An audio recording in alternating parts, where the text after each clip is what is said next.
Tyrion Lannister stood at the edge of the wharf, the damp wooden boards creaking under his boots with every shift of his weight. A thin mist clung to the harbor, curling in slow coils around the silhouettes of merchant ships and lean vessels hired by private captains. It was early morning, yet the waterfront in Pentos was already alive with laborers, dockhands, and deck scrubbers calling out in various tongues. Over time, Tyrion had grown accustomed to the bustle of Essos, a land whose riches and strife beckoned thousands, feeding on their hopes and spitting out more stories of shattered dreams than realized fortunes. He had never intended to remain in Pentos forever, and this morning, with a heavy purse of Lannister gold in tow, he was finally taking the first real step toward a destiny he had not foreseen, the toppling of his sister and the reclamation of his family's seat of power. He inhaled, and the smell of salt and brine filled his lungs, mingled with the distant tang of spice and roasted fish. It was familiar, almost comforting. But Tyrion had other things on his mind, plans so vast and dangerous that the dull routine of breathing in sea air scarcely registered. Word had reached him of Cersei's renewed cruelties in King's Landing.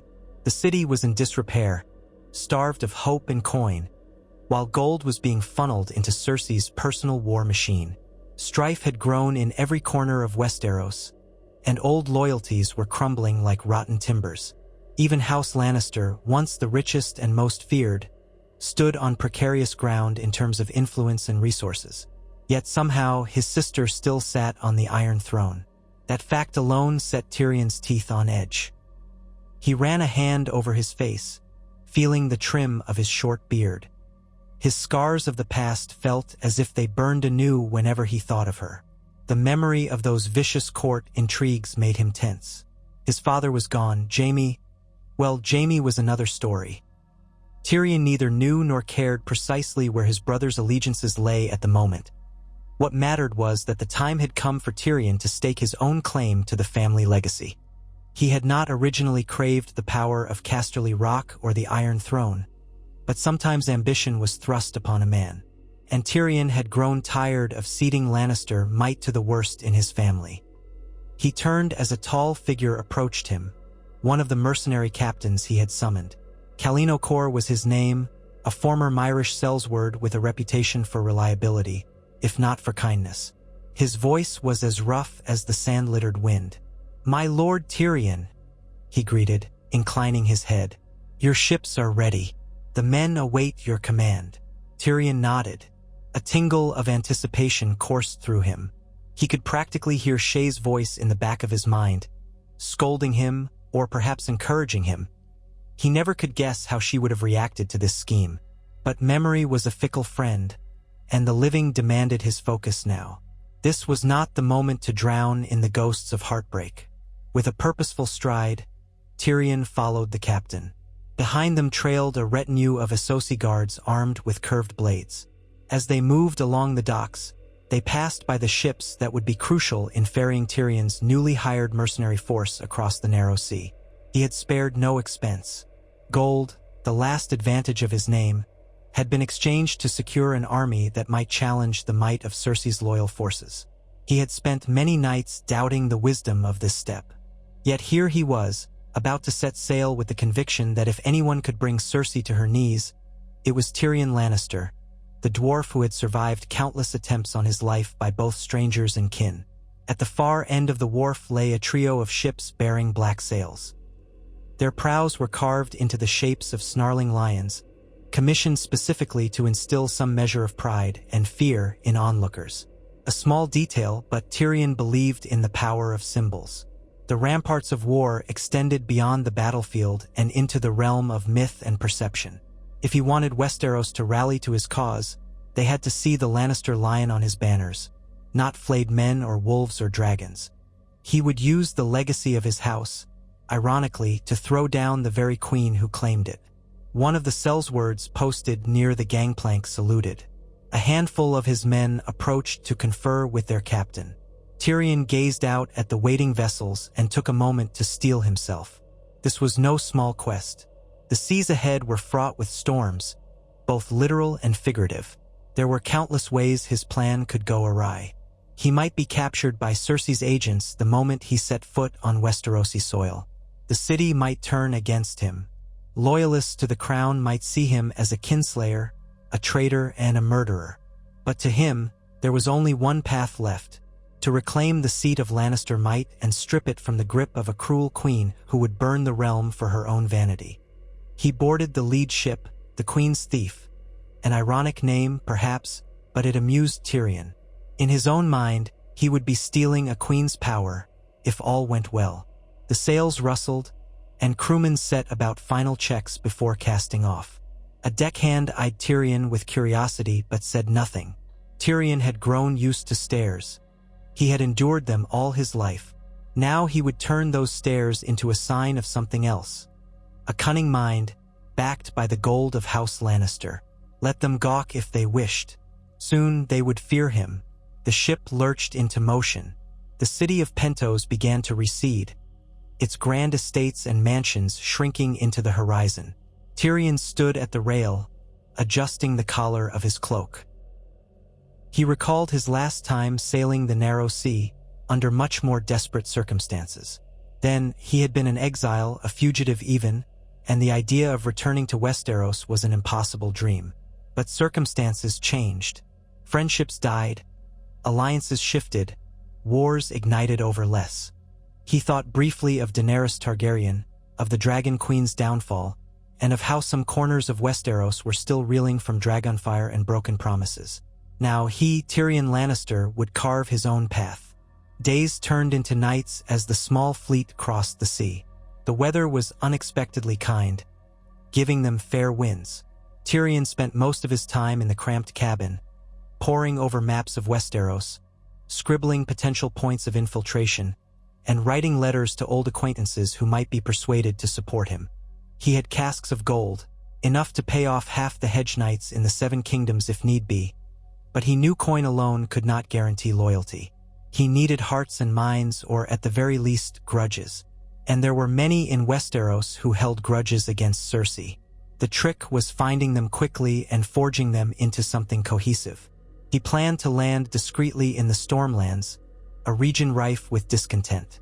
The storms themselves might mask his arrival. From there, he would advance toward King's Landing, but not before rallying what allies he could along the way. Cersei, in her paranoia, had stoked resentments among the lesser lords. It was whispered that many lords had grown tired of her constant demands for tribute and manpower, especially in an era where wars erupted like brushfires. But Tyrion needed to confirm the rumors. Mercenary captains would be a blunt instrument. To seize the throne, or at least secure the city, Tyrion would need the cooperation of men who could open gates and neutralize Cersei's supporters from within. On the 7th day of sailing, a storm broke across the fleet. Heavy rains lashed the decks, and the wind howled with enough force to tear sails if they weren't furled in time. Tyrion spent that harrowing night with his arms braced against the cabin walls, the lantern swinging violently above his head, casting wild shadows. In the pitch dark, he remembered when wildfire had scorched the Blackwater Bay under his command. He had done the unthinkable that day, launching dragonfire upon enemy ships to save King's Landing. He had been hailed for his cunning then, only to be cast aside by his father and sister. Fate, it seemed, had a sardonic sense of humor, for now he sought to undo the monarchy he had once defended. Through the deafening roar of thunder, Tyrion half laughed at the cyclical madness of power. When morning came, the storm had passed. The decks glistened, the rigging dripping with water. The men took stock of damages, which were mercifully minimal. One of the 3 ships had been separated in the night, but Tyrion believed it would eventually rejoin them. The essential cargo was safe, and that was what mattered. He walked among the men, offering a few encouraging remarks. Morale needed to be carefully maintained. These were Sel's words, not sworn knights. If they felt their paymaster was incompetent or doomed, they would desert at the first opportunity. At last, the coast of Westeros appeared on the horizon. Tall, mist-shrouded cliffs with jagged rocks like the broken teeth of a giant. Tyrion felt a twist in his gut. This was his homeland, a place that had never truly welcomed him, yet he still felt that strange surge of belonging. He was a Lannister, and if he could not belong here, then where else? They set anchor near a small fishing village that rarely saw large ships. The Selwards disembarked under the cover of darkness, carrying supplies and arms inland. Tyrion followed, his heart pounding. If word reached King's Landing, they might face immediate opposition. He had taken measures to disguise the ships, instructing the crews to sail to a hidden cove out of sight once they had offloaded the mercenaries. But secrets rarely stayed hidden for long. The next phase would require haste. In the gray light before dawn, Tyrion stood on a rocky shore, overlooking the men who busied themselves establishing a makeshift camp. Tents were staked, and torches sputtered in the breeze. A sullen hush blanketed the company. He wondered how many had ever set foot in Westeros. Likely few of them. He was counting on that. The men had no ties here, no families to threaten or bribe. Their loyalty was purchased in gold, and for as long as Tyrion's coffers remained heavy, they would do his bidding. Captain Callino Cor approached, his boots crunching on the gravel. "The men are organized, my lord. Our scouts have identified a small fort further inland, garrisoned by perhaps a handful of knights loyal to the crown. If we move quickly, we can capture it by dawn." Tyrion stared into the darkness, imagining the layout of these hills. A small fort could serve as a base of operations, or at least a place to store his gold more securely. "We will," he said, quietly if possible. "I'd prefer not to kill more men than necessary." Callino shrugged. "These are Lannister lands. You'd think they'd open the gates for you." A bitter smirk tugged at Tyrion's lips. "If only life were that simple, Captain. No, they won't open the gates for me. They likely consider me a traitor or worse. Best not to rely on courtesy. We'll take the fort by stealth if we can. Then we'll see which of those men can be persuaded to join our cause with bribes." An hour before the first hint of sunrise, a small group of mercenaries led by Callino slipped away from camp, disappearing into the inland forests. Tyrion did not go with them. He knew his place was to orchestrate, not to lead a clandestine assault. Instead, he waited, pacing in the cold. A part of him clenched with anxiety, recalling all the battles he had fought in or commanded. He'd never been the tallest man on the field, but he prided himself on his wits. He had no illusions that his wits alone would be enough to wrest King's Landing from Cersei, but it was a start. At dawn, a scout returned, breathless, with news of success. The fort had fallen with little resistance. Only 2 men of the mercenary band were wounded, and the garrison had yielded upon seeing they were outnumbered. Tyrion wasted no time. He and the remainder of his company marched through winding trails toward the fort. By mid-morning, he stood before its gates, a modest wooden palisade built atop a natural rise of earth. Mercenaries loitered about the walls, wearing the salvaged livery of whichever garrison they had just overthrown. Bodies had been removed from sight, but Tyrion was not so naive as to believe no blood had been spilled. War was never clean. Inside, the handful of crown soldiers who had survived were held in a cramped stable turned impromptu prison. Tyrion went to see them personally. Light filtered through the thin slats in the walls, revealing a group of dirty, worried men. Some trembled. Others met Tyrion's gaze with hatred. They wore the sigil of the crown, these days, that meant the Lion of House Lannister quartered with the Baratheon stag, though most recognized it as Cersei's personal standard. One soldier, older than the rest with a neatly trimmed beard, spoke up. "We know who you are, imp," he growled. "Is this treason against the Queen?" Tyrion regarded him calmly. "Name? I'm Ser Nathan Rivers, sworn to the crown." "Sworn to my sister, you mean?" Tyrion replied. "I am Tyrion of House Lannister. My father was Lord Tywin. By all rights, I have claim to Lannister lands and titles. Cersei may style herself queen, but she is, at best, holding a throne by fear and cunning. I have my own brand of cunning." Ser Nathan spat. "You'll get no allegiance from me, dwarf." Tyrion studied the man's posture. "I could threaten you, but that's more my sister's style. I'll offer you a choice instead. You can accept my gold and ride with me against Cersei, or you can remain here a prisoner. I'm certain my men have little interest in your comfort if you choose the latter." Anger flared in the knight's eyes. "She is our rightful queen. Then remain her loyal subject." Tyrion turned to the other prisoners. "The rest of you consider yourselves free men if you choose to renounce your oaths. I won't force any man to fight for me who doesn't wish to.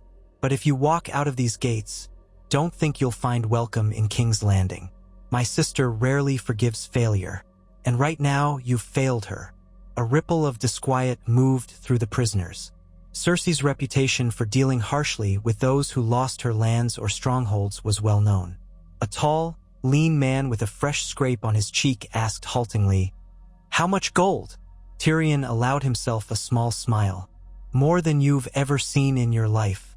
Serve me for a year, and you could retire to a farmstead in the Reach or wherever else you fancy. Or carry on your loyalty to Cersei, and remain caged until I decide your fate." There were a few murmurs among them. Eventually, 2 or 3 men stood and offered hesitant words of allegiance. Others remained sitting, exchanging uncertain glances. Ser Nathan glared at Tyrion. "I'd rather die than betray my oath." Tyrion's voice turned cold. "Then your wish may be granted soon enough. Captain Cor, see that those who won't join are kept securely.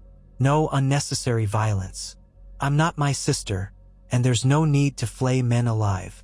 With that, Tyrion left the stable. One of the men who had chosen to join his cause followed him out, a soft-spoken fellow named Tomard, who had once been a guardsman in the city watch of King's Landing. Tomard expressed relief at leaving Cersei's service. Apparently, the Queen's hold over the city had become suffocating, and it was rumored that people vanished in the night for speaking out. Tyrion listened, gleaning every tidbit of information. If such rumors were true, it meant fear, not loyalty, propped up Cersei's regime. Over the next few days, Tyrion used the fort as a staging ground. He set the mercenaries to fortify the walls and keep watch for any riders who might carry news of their location to King's Landing. He sent out small scouting parties to learn which lords in the surrounding areas might be sympathetic to an uprising. Reports trickled back that House Tarth, House Penrose, and several minor houses of the Stormlands had grown weary of the crown's demands. But it would take more than rumor to win them over. Tyrion began drafting letters in his careful hand, urging these lords to consider an alliance with him. He sealed them with the Lannister sigil, accompanied by a purse of gold for each courier to leave as a token of goodwill. Night after night, Tyrion pored over his strategies. He had the advantage of surprise for now, but as soon as the crown's spies discovered a mercenary army in the Stormlands with a Lannister dwarf at its head, all of King's Landing would be roused. And Cersei, cunning as she was, would not sit idle. Tyrion recalled how she had used wildfire in the past, and how she relished cunning ploys to crush her enemies. He shuddered at the thought of her monstrous final gambits. Some nights, Tyrion walked the ramparts of the captured fort. He would see the flickering torches below, hear the raucous laughter of mercenaries, and smell the pungent odor of cooking stew. The distant calls of night birds were the only wilderness sound. In those quiet moments he thought of Shay, of Varys, of Bronn, and yes, even of Jaime. Life had twisted them all in ways none could have predicted. He wondered if Jaime was still out there, perhaps fighting for Cersei, or possibly dead. No one had told him otherwise. There had been too many wars, too many battles to keep track of every last fate. On a humid, moonlit evening, he was joined by Captain Cor on the ramparts. The tall Sellsword approached, his posture displaying a casual sort of respect that Tyrion appreciated. "My lord," Cor began, gazing out over the darkened countryside, "do you truly believe you can unseat your sister?" Tyrion exhaled a weary breath. "Belief is a strong word, Captain. I have to try. It's not just about me wanting power. I want to save this realm from her madness." Cor's lips twitched in a faint smile. "It's always about power, my lord. But who am I to question? Your gold is good, and your cause is interesting. I've fought for petty lords and would-be conquerors before, but never for a man who tries to cast himself as the reluctant revolutionary. You intrigue me." Tyrion offered a tired chuckle. "I never claimed to be reluctant, just that I understand the cost of war, and I'm not eager to pay it in blood. Still, the longer Cersei rules, the more the realm bleeds.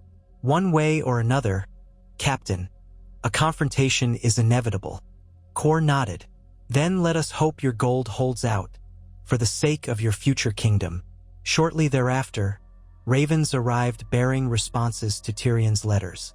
Some were lukewarm at best, polite refusals hidden behind flowery language. Others made demands: prove your strength, defeat the queen's men in the field, or show us you can protect us from retribution. One letter in particular caught Tyrion's attention. It was from a minor Stormlands lord named Edric Fell. Lord Fell expressed a cautious willingness to join Tyrion's cause if Tyrion could guarantee that Cersei's retribution would never reach his lands. Essentially, Fell wanted security against the crown's wrath. Tyrion saw an opportunity. If he could strike a decisive blow against one of the crown's local forces, perhaps that would show these uncertain lords that it was safe to back him. The chance came soon enough. Word reached the fort that a crown-led contingent of soldiers was traveling south along the Rose Road, carrying supplies to a loyalist holdfast. Tyrion's scouts reported that it numbered around 100 men, with wagons of grain, arms, and possibly gold. Why were commanded by a lesser cousin of House Baratheon who had pinned his hopes on winning favor with the queen. Seizing those supplies would serve two purposes. It would bolster Tyrion's own limited stores and demonstrate his capability to resist the crown's presence in the Stormlands. Thus, he readied an ambush. 50 of his best mercenaries took positions in a dense stretch of forest just off the Rose Road. Tyrion himself would stay a short distance away, overseeing the strategy from a vantage point on a wooded ridge. At dawn, the crown's convoy came into view, trundling wagons escorted by men with the lion and stag banner. Tyrion felt a jolt of conflicting emotion at the sight of that sigil. He had once fought under that banner at the Battle of the Blackwater, but now it represented his sister's tyranny. Just as planned, the convoy entered the narrow bend in the road. The mercenaries unleashed a volley of arrows from the treeline. Horses screamed, men shouted in confusion, and chaos broke out.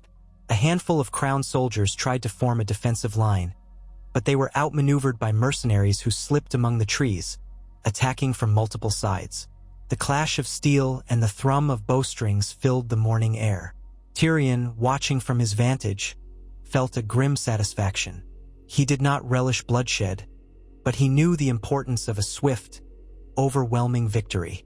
Within minutes, the crown soldiers were overwhelmed. Some surrendered. Others lay dying on the road, the dirt soaked with blood. The wagons, captured intact, were quickly driven off into the forest by Tyrion's men. Captain Kor relished the moment, brandishing a short spear from atop a horse he had claimed. Tyrion descended the ridge as the aftermath was being tidied. He was careful not to step in any pools of blood, though the smell of iron was thick in the air. A few prisoners had been taken. Tyrion inspected them, noting the terror in their eyes. He addressed one trembling footman. "Carry a message to King's Landing if you wish. Tell my sister that Tyrion Lannister has come home, and he does not intend to kneel." The footman nodded frantically, fear overcoming any sense of pride. He ran off once the mercenaries released him. Tyrion turned to the loot. Barrels of grain, casks of wine, crates of armaments, pikes, swords, and some fresh chainmail. It was a handsome haul indeed. Tyrion ordered that a portion of the supplies be set aside as a gift for the local lords who had shown interest in an alliance. The rest would sustain his forces. A victory, however small, would echo through the region. In the following days, ravens arrived bearing new messages. Lord Edric Fell expressed admiration for Tyrion's swift ambush and invited him to meet in secret to discuss a potential pact. Tyrion felt a surge of hope. If he could secure the Stormlands piece by piece, he might edge ever closer to King's Landing with a growing tide of support. But he had to move carefully. Cersei would soon learn of his presence, and her response would be swift and brutal. He set out under cover of darkness to meet Lord Fell, accompanied by a handful of trusted mercenaries. They traveled through winding back roads and arrived at a small hunting lodge on Fell lands, far from prying eyes. There, in the flickering candlelight of the lodge's main hall, Tyrion faced Lord Fell, a wiry, sharp-eyed man with hair that had gone gray at the temples. The man's anxiety was obvious. He had posted double guards outside, none of whom wore any identifying sigil. Lord Fell greeted Tyrion with guarded courtesy. "My Lord Lannister, I had never thought to see you in such circumstances." Tyrion bowed his head slightly. "Nor had I. War makes strange bedfellows, Lord Fell." Fell looked around, ensuring his retainers stood at a respectful distance. "I appreciate the gift you sent. The grain will help feed my small folk. But if I throw my lot in with you, what assurances do I have that Queen Cersei won't destroy me the moment she learns of my treachery?" Tyrion stepped forward, keeping his tone measured. "We both know that Cersei's retribution is merciless. But as my strength grows, my capacity to protect my allies grows as well. House Fell is not alone in its misgivings. I've had letters from other Stormland lords. One victory is a spark, Lord Fell, and if we can start a fire, Cersei will have too many flames to stamp out." Fell drummed his fingers on a rough-hewn table. "A fine metaphor, but I don't intend to lose my lands over a poetic notion. I need more than a spark. I need a blaze." Tyrion smirked. "You shall have it. Once you join me, others will follow. And I still have enough gold to fund a campaign that can shake the throne itself. Cersei's tyranny has bled the kingdom dry. People are tired of fear. They long for a reason to hope." Fell's lips pressed into a thin line. Then, with a reluctant nod, he took a seat and gestured for Tyrion to sit as well. Over a simple meal of bread and salted pork, they hammered out the terms of a secret alliance. House Fell would provide men-at-arms and shelter for Tyrion's mercenaries as they moved closer to King's Landing. In return, Tyrion pledged to protect Fell's lands and ensure that once Cersei was overthrown, House Fell would be rewarded with trade advantages and a prominent place in the new order. It was a deal steeped in ambition. Both men understood the risks. When Tyrion departed that night, the seeds of a real insurrection had been planted. Word soon traveled among smaller lords and landed knights that Lord Fell had sided with Tyrion. Others followed, some secretly, some openly. Tyrion's mercenary ranks swelled with additional recruits, disgruntled knights, hedge knights who had lost fortunes in prior wars, and even a few city watch deserters seeking a better cause or better pay. But as his army grew, so did the risk of discovery. Despite his best efforts to keep his presence low-key, rumors were bound to reach the Red Keep. And they did. One dusky evening, while Tyrion was reviewing the disposition of new recruits in the courtyard of Fell's Holdfast, a raven arrived bearing a message stamped with an unfamiliar sigil. Tyrion's brow furrowed as he took it from the trembling courier. The boy was pale, as if he had seen a ghost. Tyrion broke the seal and read the short note. "To the imp who dares style himself a kingbreaker, you dance on quicksand. The Queen's eyes are everywhere. Flee now or face her wrath." No signature, no crest he recognized, just a cryptic warning. Tyrion gave a mirthless chuckle. "So, it has begun." He tucked the note away.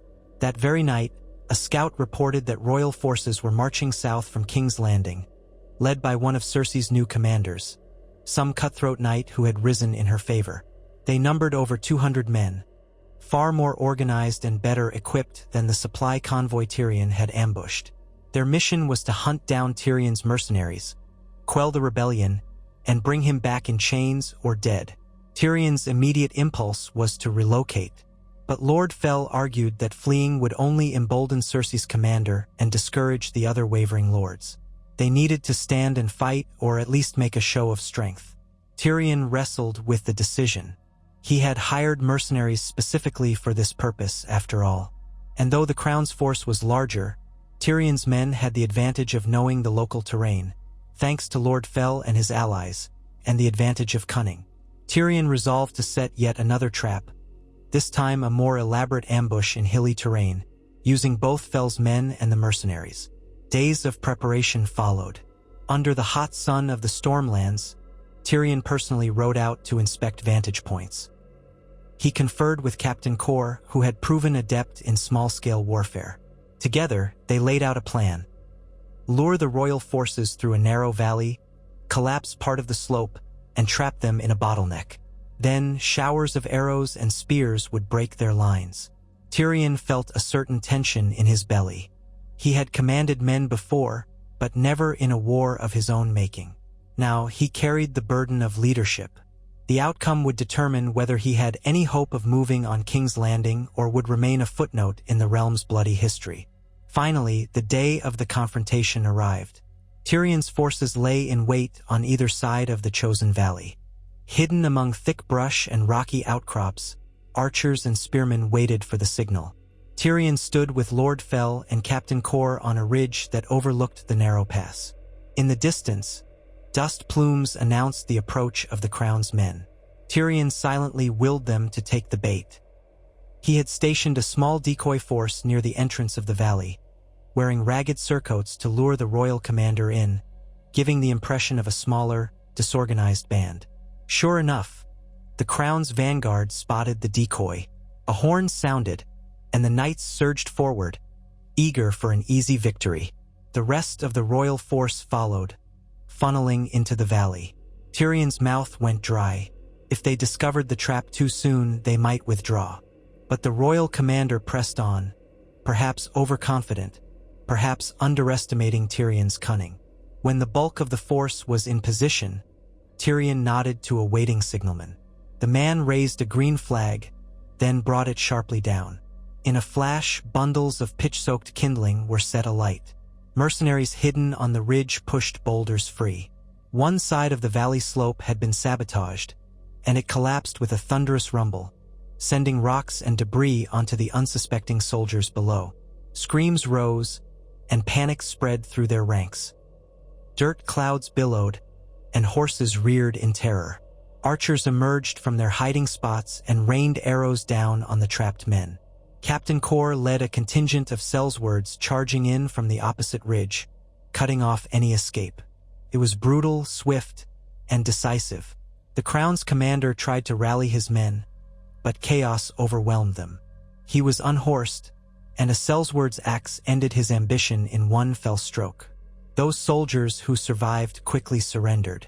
Tyrion stood on the ridge, watching with grim resolve. He felt no exultation in the bloodshed, only relief that the plan had worked. His side had lost far fewer men, which would strengthen his position immeasurably. When the dust settled, Tyrion's men rounded up the survivors. Once again, he found himself offering the choice. Bend the knee to him, swear off Cersei, and receive gold, or remain loyal and face imprisonment or worse. Many chose to switch sides, terrified by the unrelenting nature of the ambush. Tyrion ordered that the dead be buried or burned according to custom, and he walked among the wounded, ensuring they received care. He could not heal them himself, but he could demonstrate that he was no callous butcher. Small gestures often had profound effects. The victory spread like wildfire throughout the Stormlands. Lords who had been on the fence started sending ravens, pledging men or at least expressing interest. The crown's defeat in the region undermined Cersei's aura of untouchable power. Tyrion knew that the road to King's Landing was still fraught with perils, but momentum was on his side at last. In the weeks that followed, he pressed his advantage. Town by town, holdfast by holdfast, he expanded his influence. Some were taken by force, though Tyrion always sought to minimize bloodshed. Others capitulated without a fight once they saw the approaching banners of a new Lannister claimant. Tyrion's growing coalition, Stormland lords, mercenaries, and disaffected knights, encircled King's Landing like the steady tightening of a noose. Finally, the day came when Tyrion's war council gathered to discuss the actual siege of the capital. The city's high walls and secret caches of wildfire made it a formidable target. Tyrion had no desire to repeat the mistakes of the past, or to let the city burn. He convened a meeting in Lord Fell's great hall, around a large wooden table covered with a detailed map of King's Landing. Captain Cor was there, along with several other mercenary captains, Lord Fell, and a few lords who had thrown in their lot with Tyrion. Tyrion addressed them, pointing to key positions on the map. "We know the city. I served as Hand of the King there, and Captain Cor has led scouts to gather intelligence. The outer gates are well guarded, but many of the crown's best troops have been lost in recent skirmishes. Cersei will have forced conscripts manning parts of the walls. We also have knowledge of secret tunnels beneath the city, though I suspect Cersei has had them watched closely. Lord Fell frowned.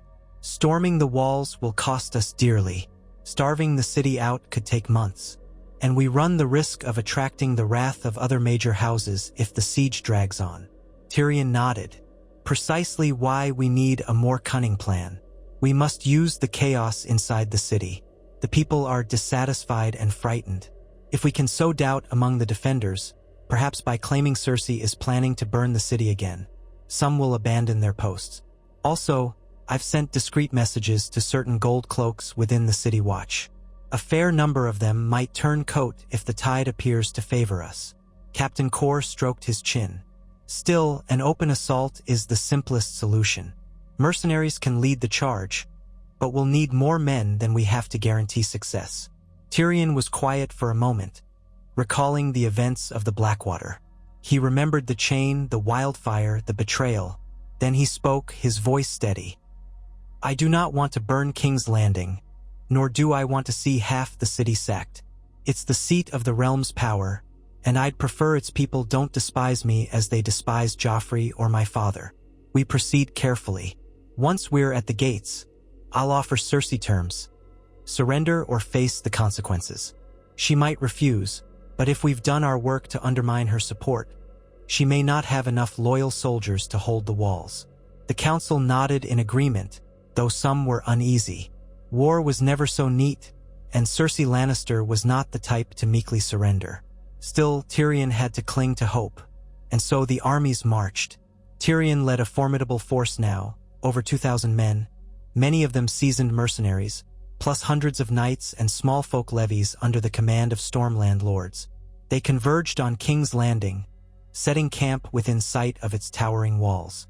Tyrion gazed upon the city he had once called home. Memories washed over him. The time he had met Varys in the Red Keep's dim corridors, the feasts, the betrayals, the day he had sent Joffrey cowering from the battlefield with a well-placed slap. Now the city's gates were shut against him, and his sister waited within, no doubt with every intention of raining destruction upon him if she could. He prepared a formal parley. A small group approached the main gate under a banner of truce. Tyrion himself rode at the front, wearing armor emblazoned with the golden lion on a crimson field. The gatehouse towers loomed overhead. From the battlements, archers watched warily. Eventually, a single figure emerged onto the rampart balcony. A tall woman with regal bearing. Tyrion's heart clenched. It was Cersei. Her bright green eyes bored into him, and her golden hair was pulled back in a severe style. Even at a distance, Tyrion could sense her rage, her disgust. She said nothing at first, just stared down. Tyrion lifted his voice, carefully modulating it to carry. Cersei Lannister, I've come to offer you a chance to yield peacefully. Lay down your crown, relinquish the city to me, and I will grant you mercy.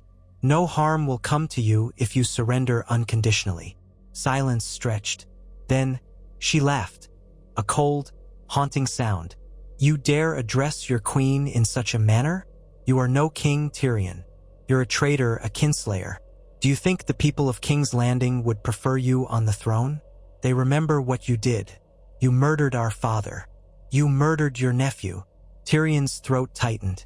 You know the truth of father's death. He sealed his own fate when he tried to have me executed for a crime I did not commit. And Joffrey, if you still believe that, you're more deluded than I thought. Cersei's hand clenched around the stone balustrade. So you've come to steal my throne? My city? I should have had you killed 1,000 times over. Tyrion forced himself to stay calm. You're outnumbered. Your men are hungry and demoralized. Spare yourself the humiliation of a siege. She raised her chin defiantly. I will not yield to a twisted little demon who parades about with sellswords and traitors. If you want the city, come and take it. And know this, you will find no mercy here. With that, she turned and vanished from the battlements. Tyrion stared after her, a knot of anger and sadness in his chest. He had known she would never capitulate, but part of him had hoped for even a sliver of reason. Now they would have to do it the hard way. Returning to his lines, Tyrion gave the order to prepare for siege. Battering rams, scaling ladders, and siege towers were readied. He also directed his men to guard against any attempts by the crown to set off hidden caches of wildfire. Night fell, and the flicker of hundreds of campfires illuminated the plain outside the city. Tyrion lay awake in his tent, clutching a wineskin and wrestling with old memories. The faint sound of horns carried across the night air, and he pictured Cersei pacing in the Red Keep, plotting some desperate gambit. At first light, the assault on King's Landing began. Archers advanced, loosing arrows at the defenders on the walls. A group of mercenaries hefted a battering ram against the gate, while others raised ladders. The city watch resisted, but not as fiercely as Tyrion had once seen under different leadership. Some defenders even dropped their weapons, letting the attackers scale the walls unchallenged. Word had spread that half the watch might be willing to surrender if given the right signal. Even so, it was bloody. Boiling oil rained down, and men screamed as they burned. Arrows found chinks in armor, and death littered the ramparts. Tyrion himself stood behind the front lines, watching from horseback, his face pale. He gave orders for the second wave, hoping to minimize casualties. Lord Fell's men led a flanking maneuver near a postern gate. After hours of fighting, the main gate finally groaned and splintered under the repeated blows of the ram. Mercenaries surged through the shattered entrance, scattering the remaining defenders. A horn blast signaled the breach to the city. Tyrion rode forward, anxious to prevent a sack. He had given strict orders. No wholesale looting, no rape or slaughter of innocents. He wanted to take King's Landing as bloodlessly as possible. But he knew the chaos of battle often overwhelmed even the best intentions. Entering the city, he saw pockets of fighting in the streets. Smoke rose from a few buildings. Civilians cowered in corners or fled. Tyrion directed his men to secure the main thoroughfares. He prayed that the rumored Gold Cloak's defection would come soon, sparing the city further carnage. Then, as if by design, a trumpet call echoed through the district known as Flea Bottom. The city watch, or at least a large portion of it, turned on the remaining loyalist defenders. Doors were thrown open, and squads of gold cloaks joined in driving out or capturing Cersei's men. Tyrion felt a wave of relief. The city was turning itself over in part, and that meant victory was close at hand. And now only the Red Keep remained. Tyrion knew that fortress well. It could hold out for some time. But if the city itself was no longer loyal, then supplies and reinforcements would be impossible for Cersei to muster. With caution, Tyrion led a contingent up the sloping roads toward the keep, mindful of potential wildfire traps. There was sporadic resistance at the gates. Mercenaries stormed the barbican. The clang of steel reverberated through the passageways. Tyrion kept close watch for any sign that Cersei intended to blow them all to seven hells. At length, they forced their way into the outer courtyard. Bodies of loyalist guards littered the ground. Tyrion dismounted, stepping carefully over fallen men. He advanced to the doors leading into the keep itself, flanked by Captain Cor and a handful of armed knights. The corridors beyond were dimly lit. Nervous tension crackled in the air. Every step echoed. Tyrion's memory guided him through the labyrinth of halls, the same halls where he once plotted and bantered with members of the small council. They came upon the throne room doors, imposing carved wood partially ajar. Tyrion exchanged a glance with Cor. Then he pushed them open and stepped inside. Rays of sunlight fell from the high windows, illuminating dust motes in the air. The Iron Throne loomed at the far end, twisted metal and swords hammered into a seat of power. There, standing with her shoulders squared, was Cersei Lannister, alone. A single lamp burned by her side, casting flickering shadows across her pale face. Her eyes locked on Tyrion. In her hand, she clutched a small dagger, more ornamental than practical. She looked tired, but defiant. Her lips curved into a sneer. "You've come to claim your throne, little brother? Here it is. Take it if you will." Tyrion moved forward slowly, his boots clicking on the marble floor. He didn't draw a weapon. He saw no guards, no archers. Was she truly alone? Or was this yet another trap? He studied her carefully. She was trembling slightly, though it might have been rage rather than fear. The polished floor was scattered with shards of broken glass, perhaps from a shattered mirror or window. "Cersei," he said quietly, "it's over. The city is ours. Surrender and I promise a trial, at least. I have no wish to spill more Lannister blood." She let out a bitter laugh. "Lies. You hate me, Tyrion. You always have. I was the one who saw the monster in you from the start. And now you think you're a hero? A liberator?" Tyrion's throat tightened. "I wanted to avoid bloodshed. You've given me no choice. This realm has suffered too much. Step away from the throne, Cersei." She glanced at the dagger in her hand. "Shall I plunge this into my heart and spare you the trouble? Is that what you want?" He took another step. "Enough theatrics. You lost. I'll ensure you aren't butchered by the mob if you surrender now." Her eyes flicked to a side entrance, as if expecting someone or something. Then a trembling sigh escaped her. The dagger fell from her fingers, clattering against the stone floor. She sank to her knees, shoulders slumped in defeat. Tyrion took a careful breath, feeling relief flood him, along with a grim sense of finality. He gestured for the knights behind him to move forward and secure her. Cersei was disarmed, but her lips still curled in contempt as they bound her hands. She fixed Tyrion with a venomous stare. "Father would be appalled." "Father isn't here," Tyrion said, voice low. "And perhaps that's for the best." He stood before the Iron Throne, gazing up at the metal monstrosity that had cost so many lives. Captain Kor and the others waited, unsure what he would do next. Tyrion placed a hand on one of the sword hilts that jutted from the throne. Once, he had dreamed of shaping the realm through wise counsel, not by taking this seat. But circumstances had changed.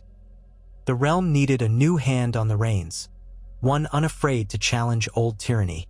He turned to the men behind him. "Take the queen, my sister, to the dungeons, but do not harm her. The city must see that we are not butchers." He paused, inhaling deeply. "As for the throne, we'll see what comes next." In that moment, Tyrion Lannister had effectively claimed King's Landing. Soldiers loyal to him or bought by his gold patrolled the streets. The city watch had turned coats. The Red Keep seat of power was in his hands. Cersei was subdued, her fate uncertain. People in the city cowered or whispered in corners, trying to make sense of the new order. Tyrion felt the weight of it pressing down on him. This was no easy victory, no cause for celebration. It was a responsibility that would shape the future of the Seven Kingdoms. Even as the dawnlight broke through the throne room's high windows, Tyrion wondered if he was the lesser evil the realm needed, or if he had simply traded one form of cunning tyranny for another. For now, he had achieved what many thought impossible. He had returned to King's Landing at the head of a mercenary army, toppling the most feared queen in recent memory. But as he stood at the foot of the Iron Throne, he could almost hear the faint, mocking echo of his father's voice. "You're no son of mine." Tyrion clenched his jaw, forcing that memory away. He knew that his next steps would define whether his rule or regency, or whatever shape his power took, would truly help the realm or merely perpetuate the cycle of misery.